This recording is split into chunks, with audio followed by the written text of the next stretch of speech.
All right, welcome, guys. This is Breakfast with the Brand, the number one podcast in the world for entrepreneurs and leaders who want to go from bland to industry leading brand. If you are tuned in live, you already know what to do. Go ahead and put your flames in the comments. And of course, as usual, we have a phenomenal show for you here today. So, guys, I'm going to waste no time. I'm going to bring him out, King of Branding himself, Mr. Sean Raiz, and let's get right into it. Let's get into it. Let's get into it. What is the weather like over there, man? I remember you used to always open up with "It's a sunny, phenomenal day over here in St. Lucia." What does it look like over there? Is it snowing? Nah, it's not snowing. It's not snowing. Um, There's no let me snow. hold on. It's actually very sunny. It's sunny as usual, Sean. What a surprise! What a surprise! Did you bring any mangoes? Oh man, you know what, Sean? It's actually mango season. Now that you mention it, Mango season. yeah, it's actually mango season.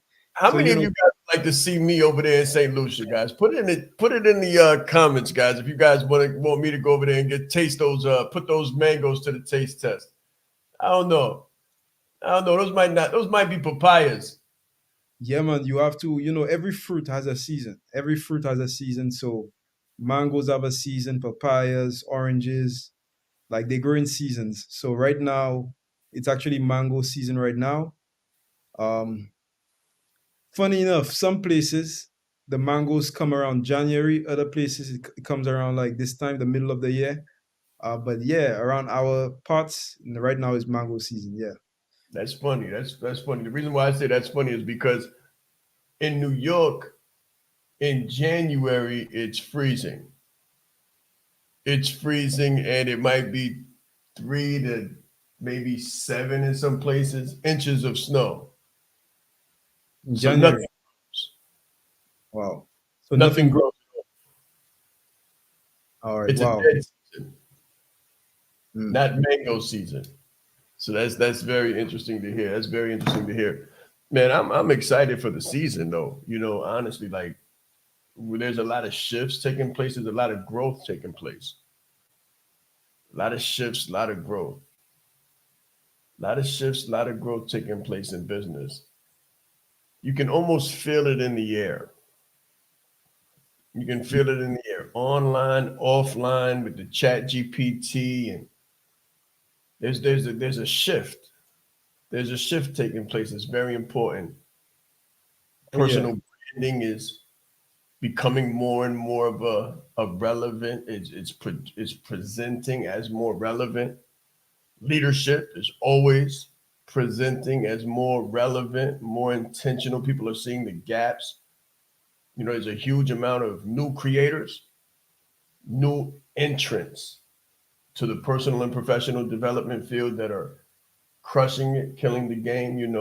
We usher them in, we welcome them, and then we see sometimes the remnants or the frenetic energy of those who have been around for a little while, trying to adapt and catch up and tap in to what's going on. So it's very interesting, extremely interesting times in business. It's a season. It's a Yes, it is. season, as we alluded to earlier, and I think it's spring. It's spring. I think it's been a long winter, but it's actually spring, and new opportunities are taking place. New opportunities are taking place, and it's about to flourish. It's about to flourish and be mango season, right? It's about to flourish and Yes, it. be a papaya season. Yes, it is. Sean, when I'm always one thing about me, I'm always staying up to date with basically everything. I study and I read everything from things happening in the financial market to things happening with artificial intelligence, everything. And there are so many shifts taking place all at once. In fact, Yes. I was reading this book the other day, and it was talking about the interconnectedness of the world, and it mentioned a word, velocity. Mm. Because of interconnectedness, things are moving at a higher velocity. So things are Oh, spreading, like information. some bad things as well, like disease, and we can go back 2 years or 3 years, and we could see that. But yeah, there's a lot of interconnectedness. There's a transfer of wealth taking place, as you know. There's a transfer of wealth taking place. And one thing you just said that was so important is you mentioned leadership. Because I've been asking myself this question for the last 4 weeks, 4 or 5 weeks. I've been pondering this question, right? The question is, and maybe you could answer this when we come from the break, but the question is, in the age of artificial intelligence, like we see so many people being replaced, so many jobs being replaced. In fact, it said that worldwide, an estimated 300 million jobs will be taken by artificial intelligence. So Let's go. I'm asking myself, in a world where basically most of the stuff, like 300 million people, might be unemployed. Can you imagine that? So the question is, and I think Ray Dalio was saying that in circumstances like this, you always have opportunity. There's opportunity for some people to make a lot of money, and there's always going to be some people that don't make any money or very little money. So I'm asking myself this question, and maybe you could get to it after the break. What will help people to remain relevant in an age where artificial intelligence, excuse me, is becoming more and more powerful? We can go deeper into that, but not right now. But guys, basically, think of it. If you're doing something right now that is not deep knowledge in what you're doing, chances are you might be replaced by a robot or something. We already see robotic McDonald's. I think in some states there are McDonald branches that are fully automated, no workers involved. So there's a lot happening. I'll do my best to answer that when we get back from the break. Definitely. I don't talk theory. I don't talk hyperbole. I don't talk opinion. Nothing I talk is anything but evidence-based. During the G Circle retreat in Atlanta, I had the pleasure and the honor of listening to Mr. Sean Rais. He will not only impact your organization, but he will elevate your team to another level. When you change you, when you put you into the equation, the whole system is different. I guarantee you, you got the right thing. You are the right person.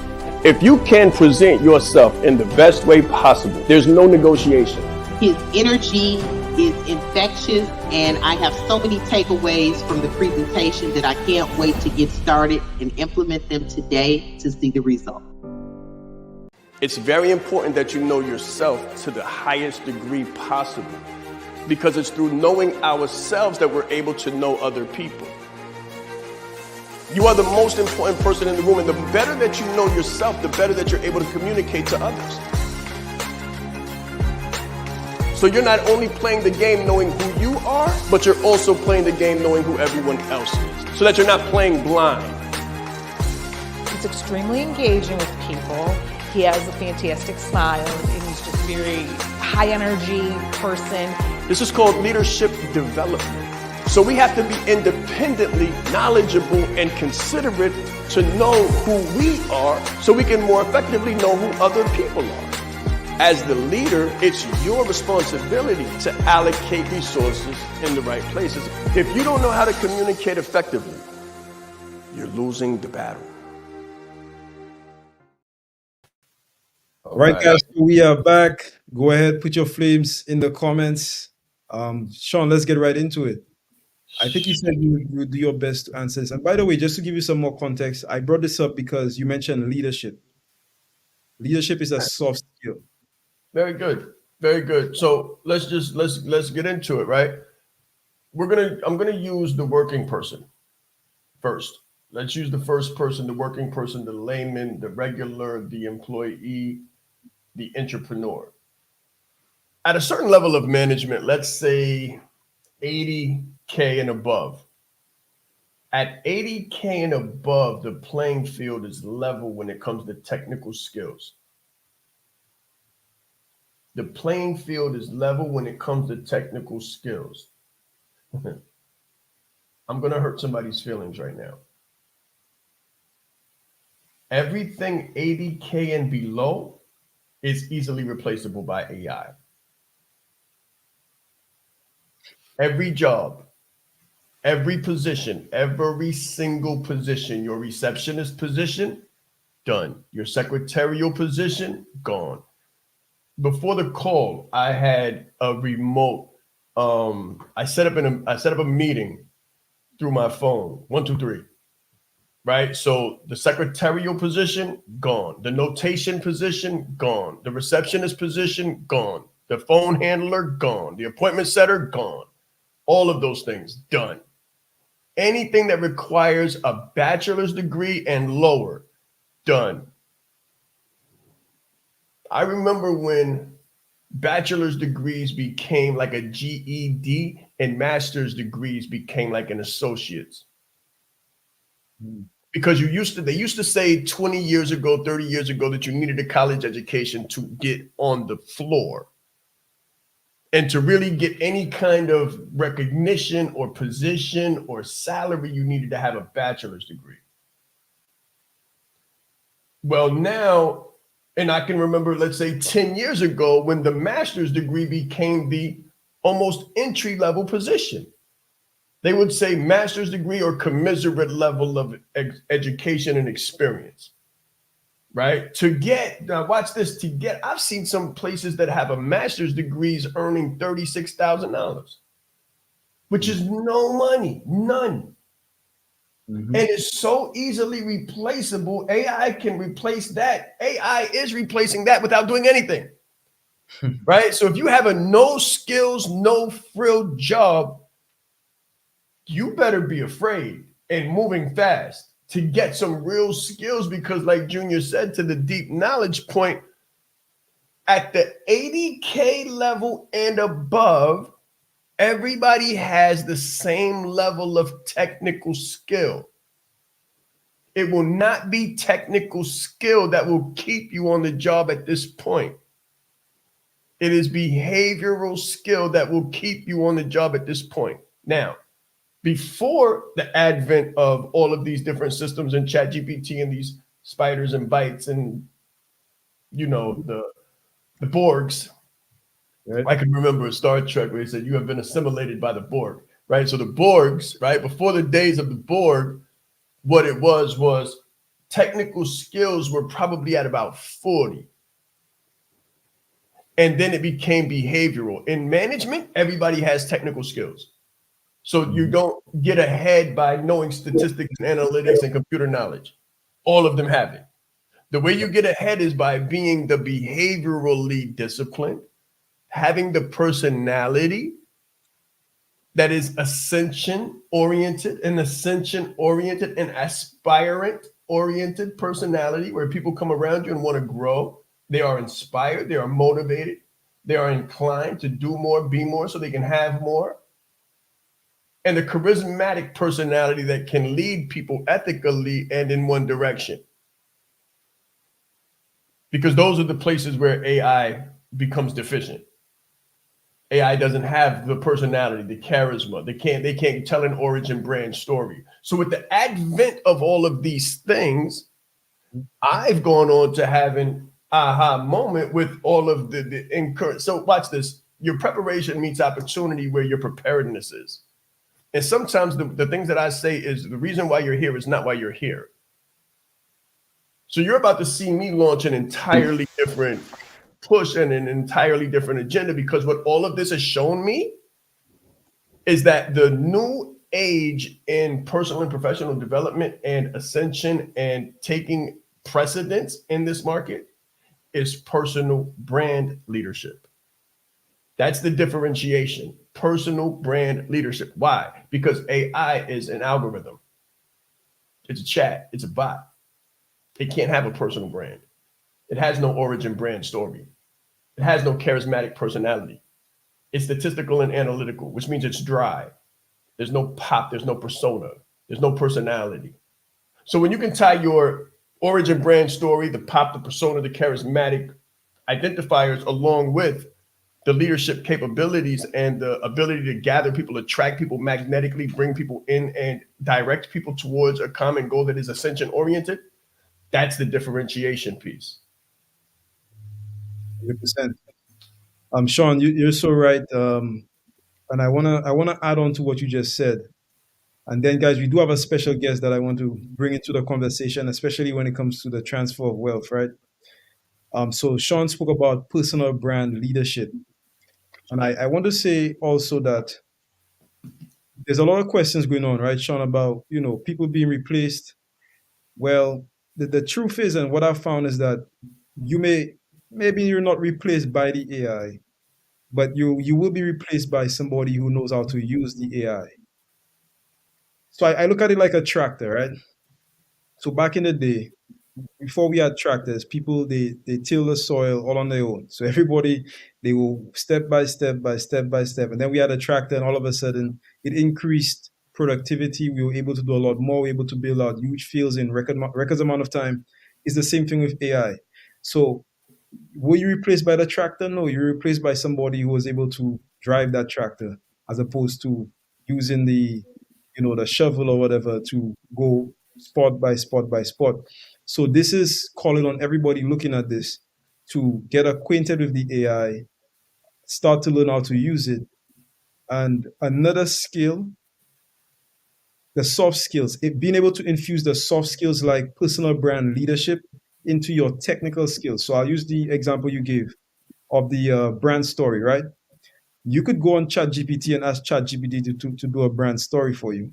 Yes, but it's going to miss that emotional appeal. And I know this because I spoke to it, I communicated with it the last time, and I said something about I expressed some kind of emotion to it, like, are you excited, or are you this, or are you that? And it spat back, I am an artificially generated natural language, some kind of complicated stuff. Because of this, I don't have I it don't said have emotion.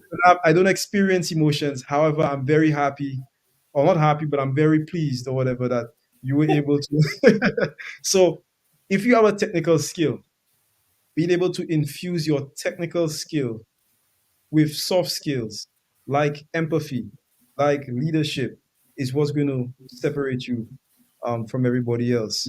Let's bring Bobby out because Bobby is the last person of between us, right, to actually be in a workforce. So let's bring Bobby out and see what the last remnants of that was. Hey, Bobby, what's going on, brother? How you doing? Phenomenal morning. Nope, can't hear you, brother. You're on mute.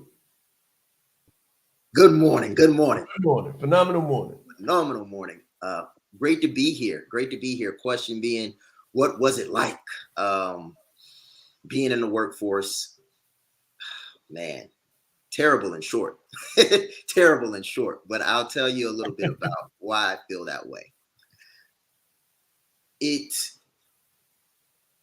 is becoming more and more competitive over pennies. Woo, come on. And I want you to think about that. Like, I want you to think about fighting for something worth fighting for, and then fighting for something because you simply have no other option but to fight. Mm. Have you ever? I heard a guy on like a clip yesterday say one of the best advice he got from a mentor was that it's harder to make $30,000 than it is to make $30,000 on a job than it is to make $30,000 in a business. He was like, to make $30,000 in a job, you got to work 40 hours a week. You got to go there, be on time, show up. You got all this other stuff you got to do. And then they're only going to give you 14 days to yourself. And you got to ask for permission to use those days. But he said on the flip side, you could find 10 people that you could sell a product to for $3,000, and you can make the product, it could be worth $5,000, and you could sell that to 10 people in like a month, 2-3 months. Every month. Every month. Recurring monthly. Well, we call that MRR, monthly recurring revenue. That's the baseline. And then start the business. And then start the business. So like when I heard that, I was like, that's very insightful. And it led to that point that I wanted to make, which was the last remnant that I remember was how uncomfortable I felt scrapping for pennies. And the last thing that I'll say on this is something in reference to Muhammad Ali. He was talking about a boxing match he was in and how the crowd was ranting and raving and his opponent was beat. and they wanted him to keep on fighting. And Muhammad was like, I'm not an animal. I'm not going to continue to beat on this man that's already lost. He's done. And because of who I am, I'm done. And that's how I felt at the job. I was like, I refuse to sit and compete for money that can't even send my kids to college. You done lost your mind. And when I had that realization, it solidified my decision to go all out for entrepreneurship. And I went for it. Thank you, bro. Like, thank you for real. I mean, I don't know. I come from a very, very extraneous background. So I've seen the highs and the lows like an EKG machine, right? And I'm just thinking about social services. I'm just thinking about social services and those social services sectors and the people there and the lack and the disregard for the smallest thing in the world, like Bobby was talking about, like a juice box, like a juice box. And who's going to be first in line to get the juice box? It reminds me of being young in the cheese line, for God's sakes.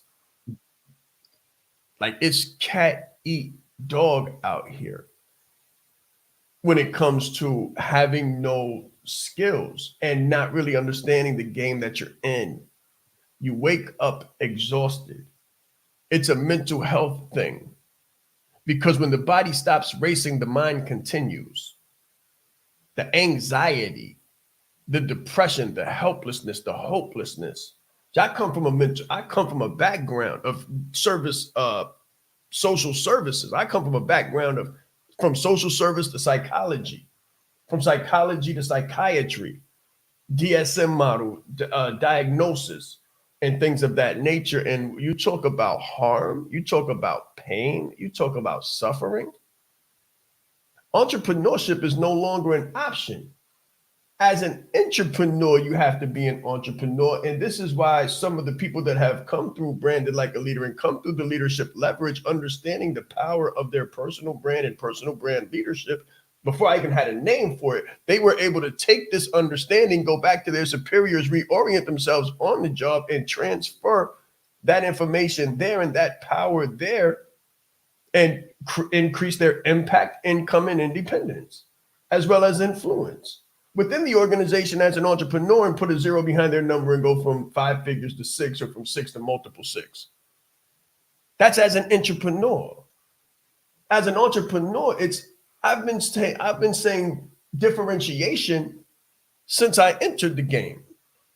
How do you differentiate? How do you separate yourself from everybody else and take yourself from a red sea where there's scavengers and sharks, and put yourself in a blue sea where it's crystal clear? You get your ideal client swimming to you, and you're able to charge phenomenal pricing. Because the same thing is happening in the entrepreneurial market. It's a race to the bottom. People are lowering prices, trying to put more stuff in the same bag and give it away at such a speed or velocity, like Junior was saying, that the entrepreneur who's not differentiated and doesn't have the phenomenal personal brand and doesn't really understand what's going on, they can't compete. They can't compete because everybody's on a race to the bottom. And everybody, you got these big names selling a whole bunch of stuff for $9.97 or $97, for God's sakes. And then you got the person who's trying to be an entrepreneur and create a living, and they can't compete with the level of pricing and supposed value stack that's taking place. But we know from the other side, so, there's a clear line between salt water and fresh water. There's a clear barrier. It's only known to the fish. Like, the salt waters don't go into the fresh water don't go into the salt water. But if you're a human and you look at it, it's the same water. And you can literally take your hand and go from the salt water to the fresh water, or fresh water to the salt water. It's an invisible veil. It's one of the magical mysteries of biology, right? But anyway, we know in the fresh water what the saltwater fish are doing. We know it's just value stacking a whole bunch of stuff. But after the event and after the motivation wears off, everybody's like, But what do I do now? But what do I do? And there's no clue. And there's no clue because after the hypnotism wears off, after the rah-rah, you know, after they flood the emotions through the filter and everybody's going in the wave, they call it groupthink. You know, so everybody's, you know, they also call it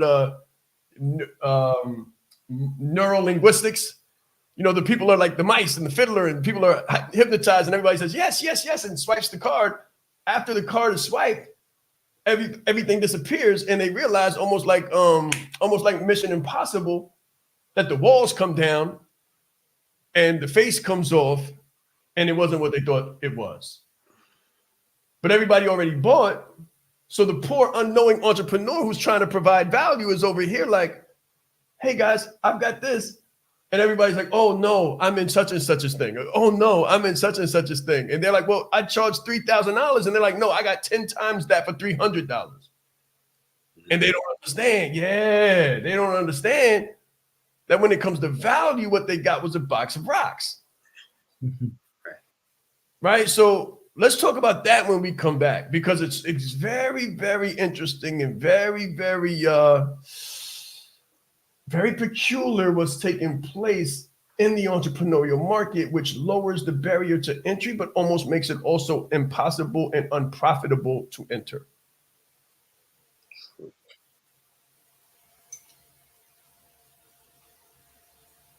I said Sean Rye East. I'm proud. I said Sean Rye East. Leadership is not the brand they made for us. Listen, he brought fire, heat. He didn't hold back. 20 years down the line, what I could sell, why not serve first? Service over salary. Branding like a leader closes the gap for people who want branding. Speaking like a leader closes the gap for people who are nervous about speaking. If Steve Jobs would have speculated, we wouldn't have Apple. He changed lives. He helped people open up their business and start their business. We are the brand. Some people say, Sean, should I quit my job? Mentally, yes. As a speaker too, to be able to learn from him and watch him and you know, game respects game. And I want to have that much game someday. The right client, pay $500,000 for what you do. You have to be bold in your beliefs. He has been an amazing asset to this event and a pleasure to work with. Very captivating, collaborative, worked very well with the audience. I want to help you. Put a 0 behind your number, right? The session was great. How he is online, virtually, he is even more phenomenal in person. Be the face of change that you want to see. Stop asking questions and start giving demands. The entire team has just been absolutely incredible. They are a joy to work with. They go above and beyond. Give yourself a round of applause. Yes, yes, yes.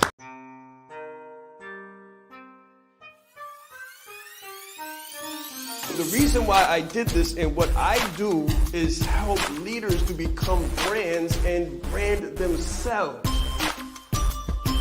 You train people how to treat you by how you treat yourself. I teach authenticity marketing. If people can take advantage of you, they will in your personal or professional existence. My biggest takeaway just from day one is you are the brand. I would recommend it to anybody that's really looking to build a personal brand. Just the brand in general has changed my life. I've grown so much since I've been a part of this. I see myself in what he does, and I believe in it just as much as I believe in myself.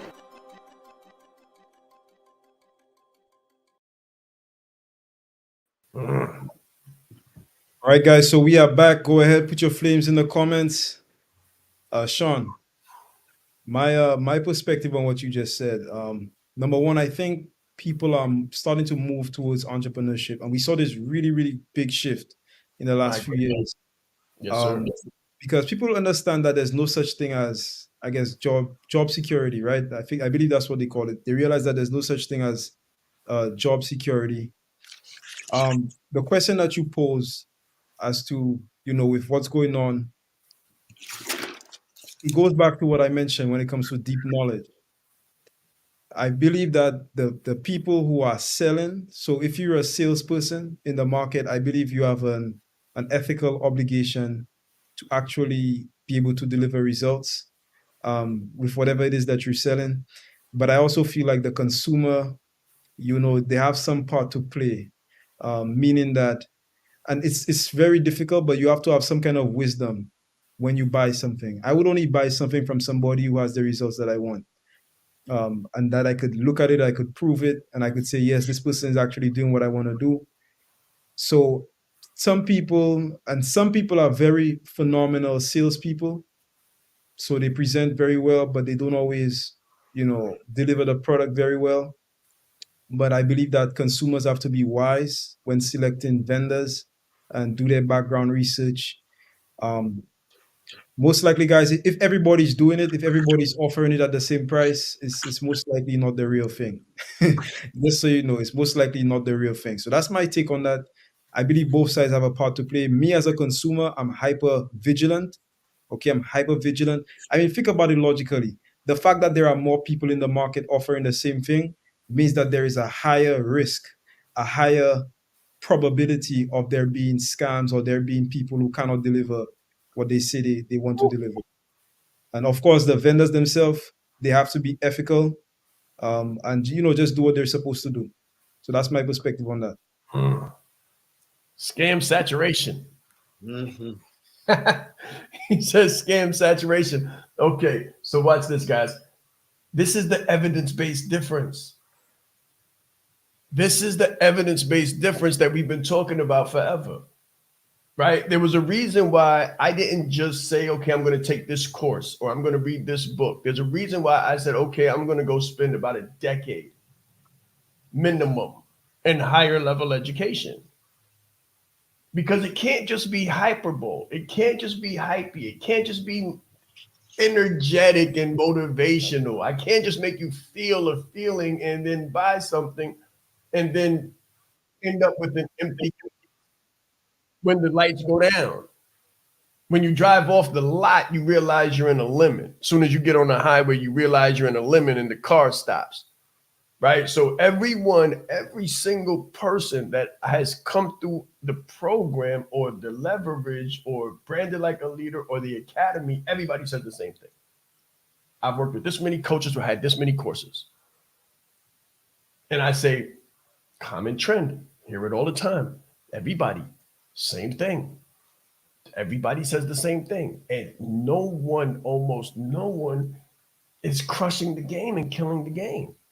And they're trying to apply. It's not like they're not getting in the car and not putting the keys in the ignition and not turning on the gas. It's that there's no engine. It's that there's no engine under the hood.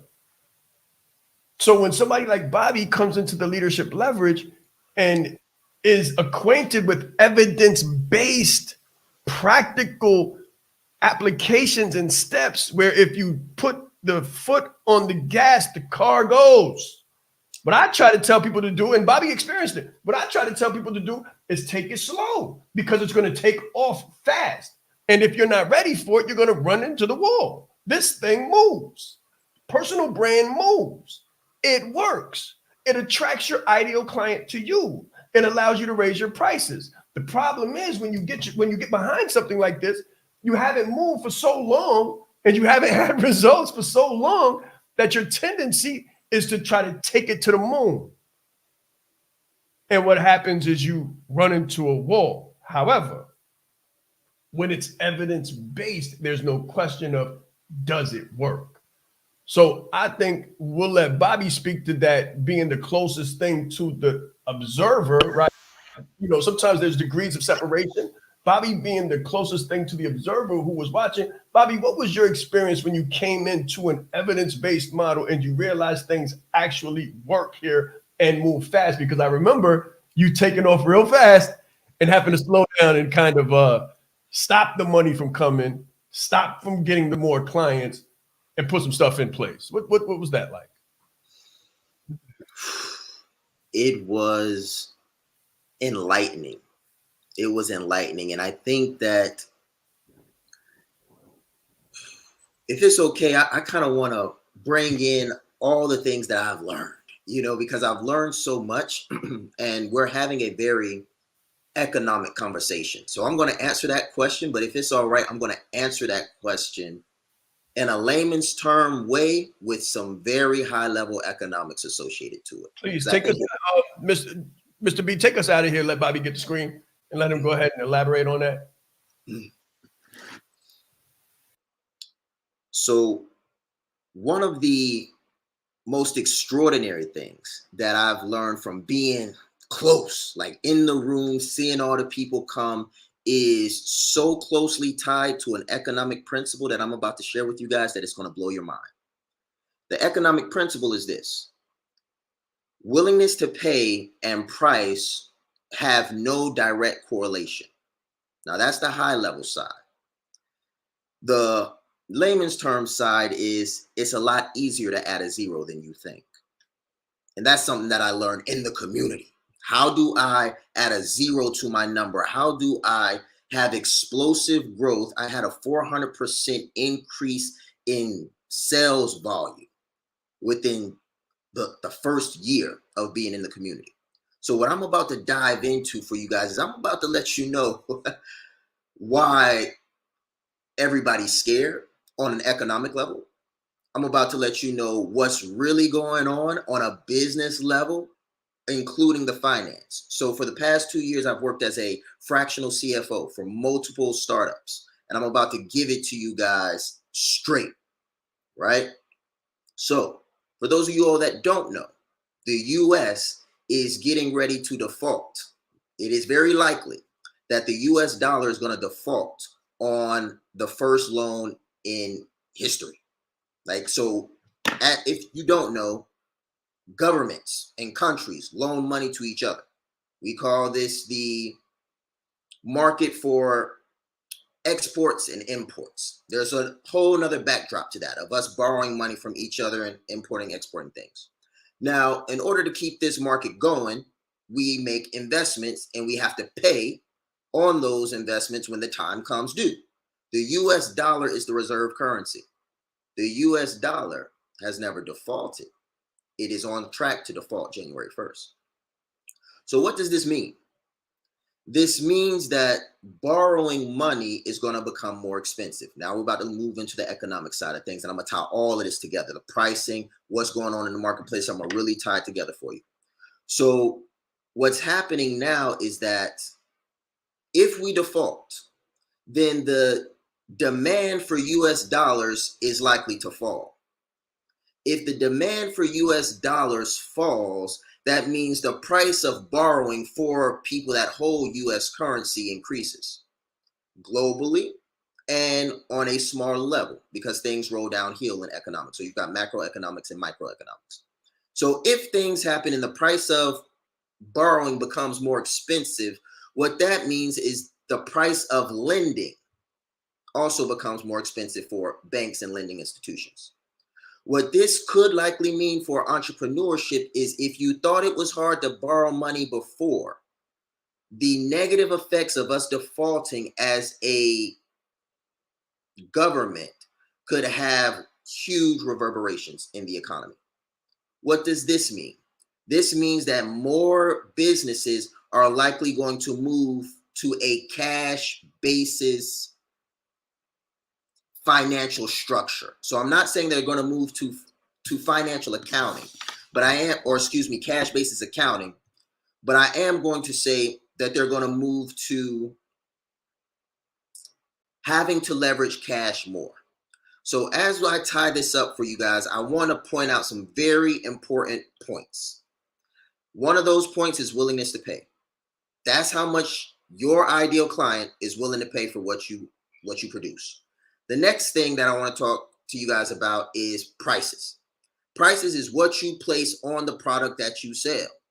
If you don't have a brand and you don't have leadership in your organization or in your market rather, and you have no ability to differentiate yourself in the marketplace, you are going to fall subject to what we call as economists elasticity.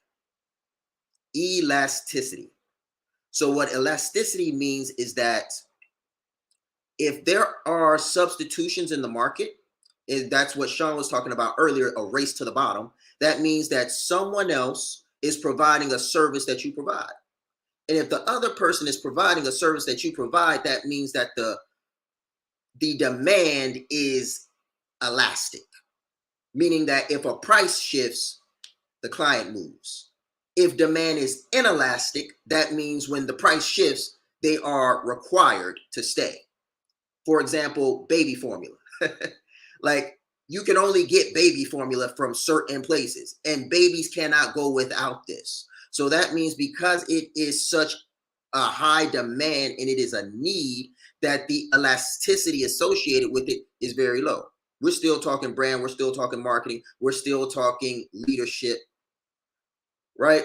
So what it is now is, what we have to do is we have to connect what we're doing to what is happening. And then we're going to be ready for the break. I don't want to overload y'all, but I want to connect this. I'm going to try to do it in about 3 minutes. So if you are an entrepreneur, I want you to take this moment as if Sean Raiz paid your bill for you to have a CFO. I'm about to help you see. I'm a CFO of your company real quick. Mr. Sean Raiz footed the bill for you. He fronted the bill. So here we go. What I would be thinking about is, how much competition do I have in my market? If it's a lot, what can I do about it? I'll give you the answer. Establish a brand that positions you as the OVO. Why is this something that a CFO would tell you? Because our job is to ensure that the business is profitable.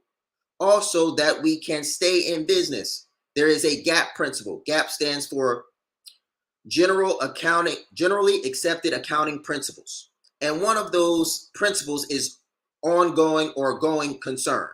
And what that means is that your business must be designed to keep on going. So that's why I would say that. If you do not have a brand that's going to help you sustain this stage in your business, you might want to get one.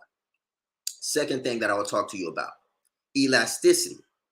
How many people have options to get what you do somewhere else?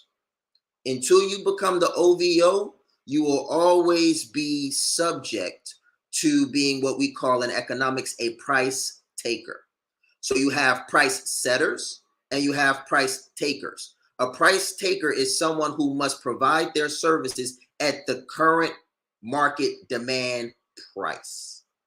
A price setter is someone who has distinguished their brand, who has developed themselves as leaders, who have positioned themselves and their companies to provide a very unique service that is unmatched anywhere. Those individuals are price setters. And then lastly, we have the concept of supply and demand. Demand is crucial. And what I don't think enough entrepreneurs understand is how demand is connected to their business. So as I end this, demand is connected to your business because it is a core component of your market.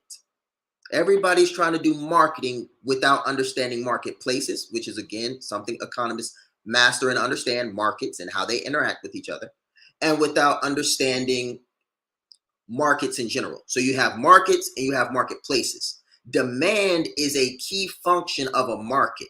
And if you don't understand your total addressable market, your serviceable addressable market, and your serviceable attainable market, then you are in a very interesting spot. I've got like 2 minutes to tie this up.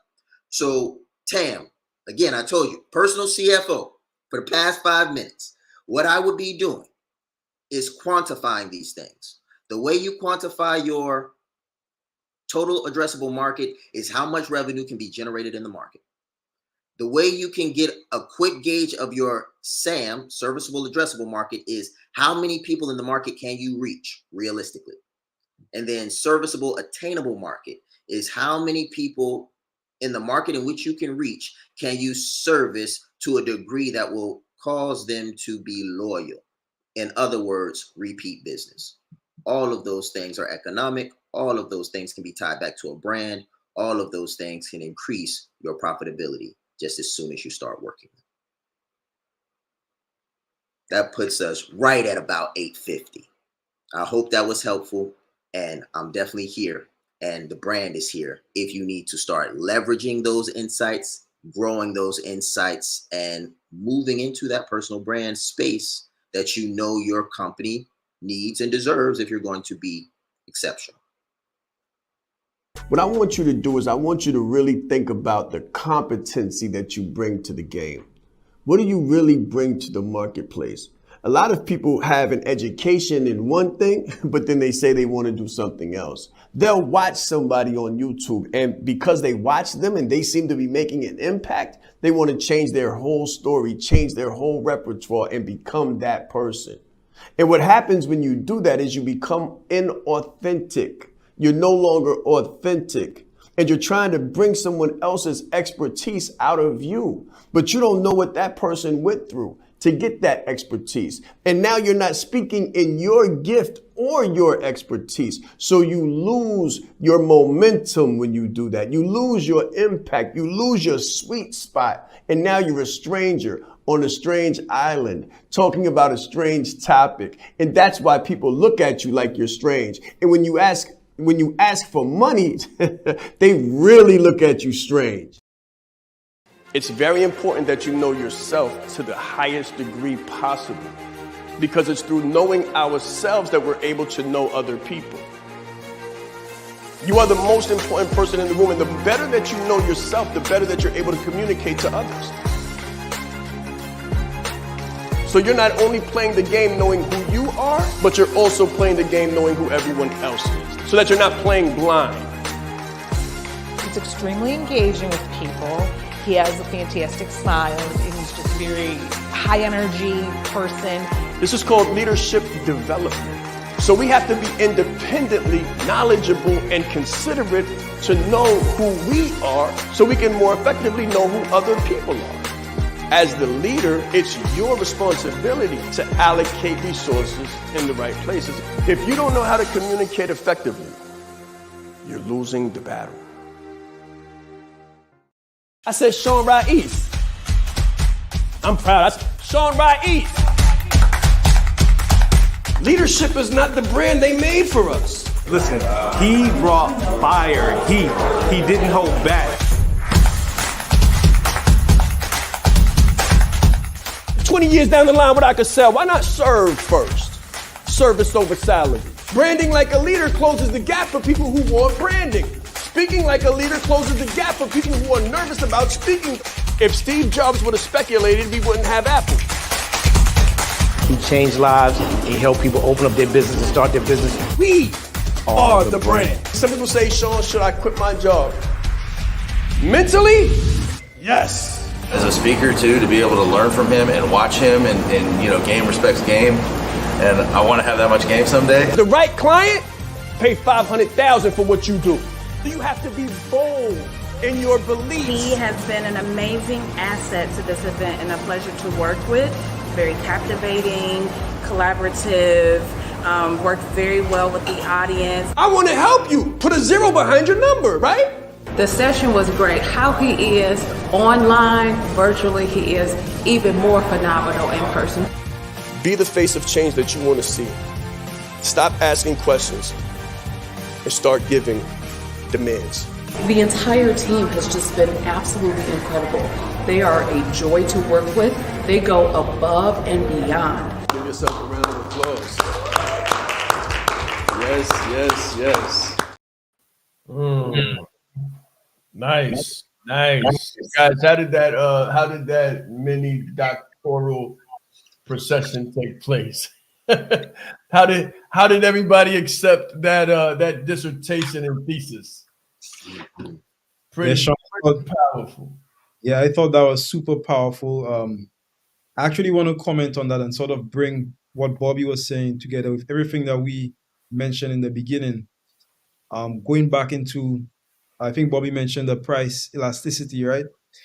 What I see happening right now is AI is making a lot of things price elastic. I'll give you a very simple example. Let's say a logo creation. So let's say somebody used to charge, I don't know, $500 to create a logo. Now you have AI programs spitting out logos in 60 seconds. So the question for the consumer becomes, why would I pay X amount for a logo if I could have an AI do it for, so there's a lot of services like that where AI is making things price elastic. However, on the same end, Bobby also spoke about the personal brand leadership. And in marketing, there's something called marketplace protection. So marketplace protection is, I'll give you a very simple example. Let's say you went on the internet and you saw another influencer saying, "Let's grow." Do you see how ridiculous that sounds? Do you see how ridiculous that sounds? That's like me going on Twitter or something and seeing somebody saying, let's grow," or another phrase that Sean uses, right?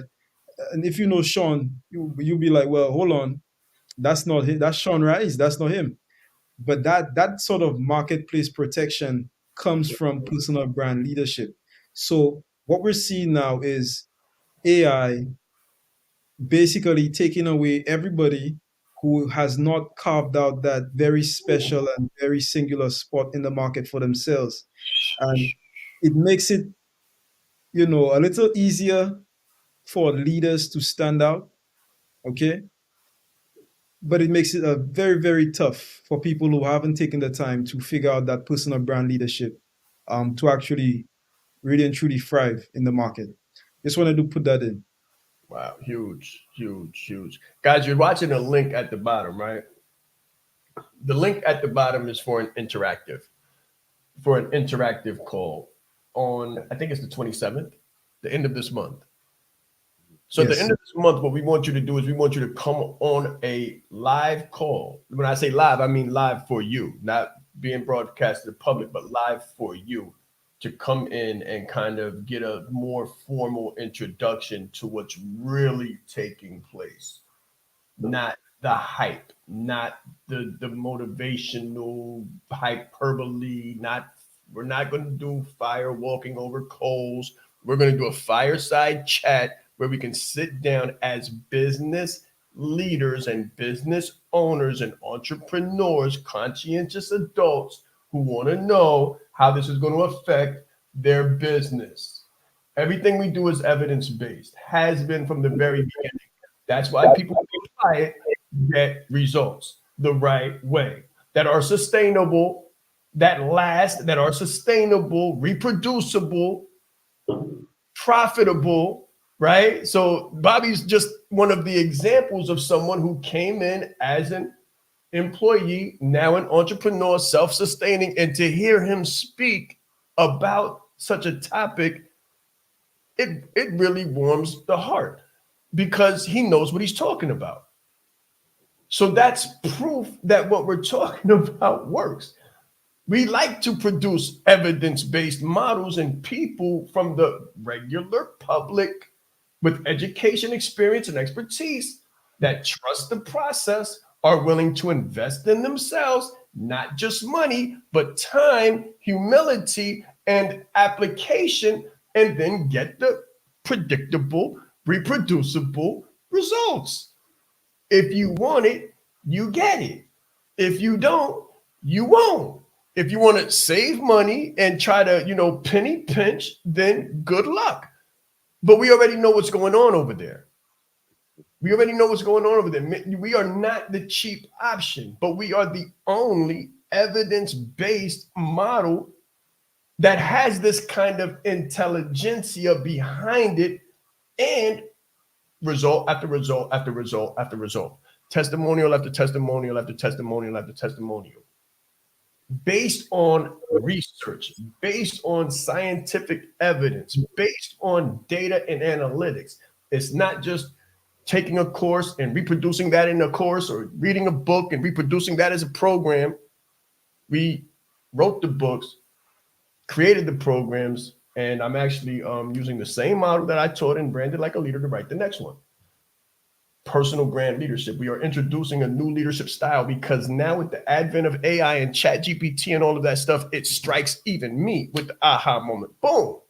What you've been doing for so long is an entirely different style of leadership. It's not a course. It's not a course. It's a style of leadership that differentiates you from the marketplace.